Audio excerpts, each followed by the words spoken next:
Now, the real question is, should you even go to a showcase or a camp or an event? I'm going to tell you, it depends on the age that you are in. We do not recommend that you go to a showcase until at least your sophomore year of high school, and even then your junior year of high school, especially with the new recruiting rules for D1. Just because junior year, that's when colleges are going to be looking for athletes more so than ever now, because there is no young verbal commits anymore. And the sophomore age range is still that really hard development time. So don't worry about going into showcases, camps, or clinics at this time unless you are a junior. Now, with that said though, if you do want to attend a showcase, camp, or clinic, and you want to understand, what are the kind of the standards for each position, that's what we're going to cover here today.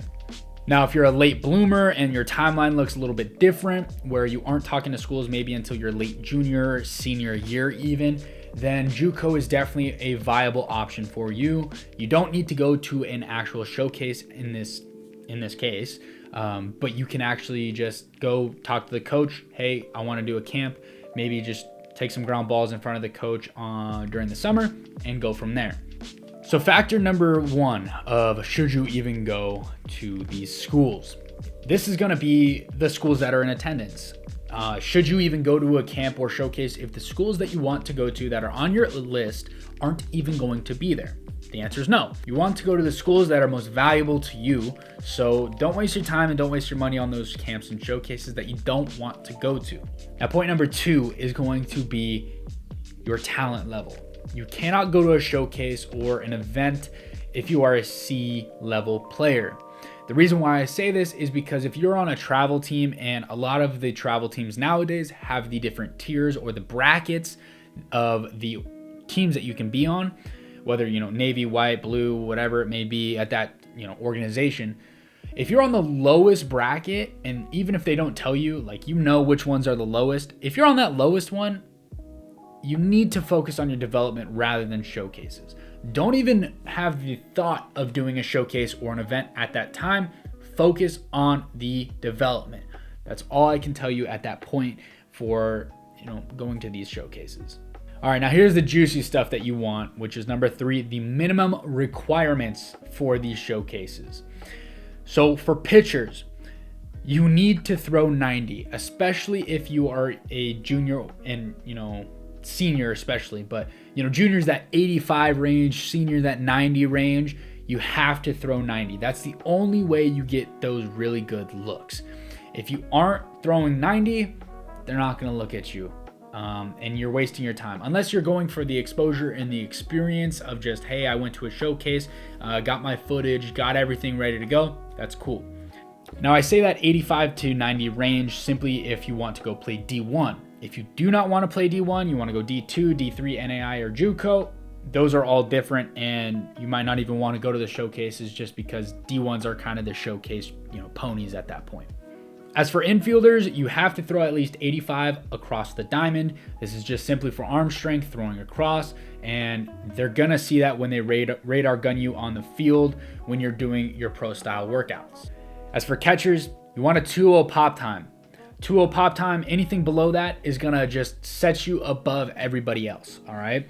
If you have above a 2-0 pop time, work on it. Stay nice and fluid and really be smooth with your actions preparing for the showcase and event rather than just going into it and, shooting from the hip and you have a 2-2 and coach is gonna be like, all right, this guy's all right. Maybe he's going to develop and he's already a, late junior or early senior. As for outfielders, you have to throw at least 85 from the outfield. That's like the bare minimum, throwing 85 from the outfield, especially in this junior senior range, you have to. Now 90 is kind of that standard for an outfielder. So if you can get to 90, do it, because that is going to set you apart. And especially if you can get into the upper nines throwing from the outfield, you're legit.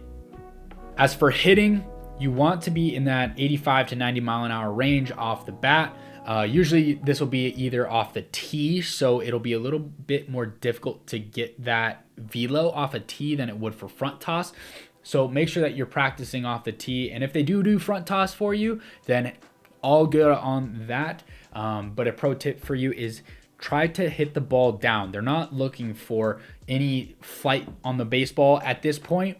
They want to see how hard you can hit it. So a tip is to hit it down into the ground, because that is going to be the fastest hit you can possibly do.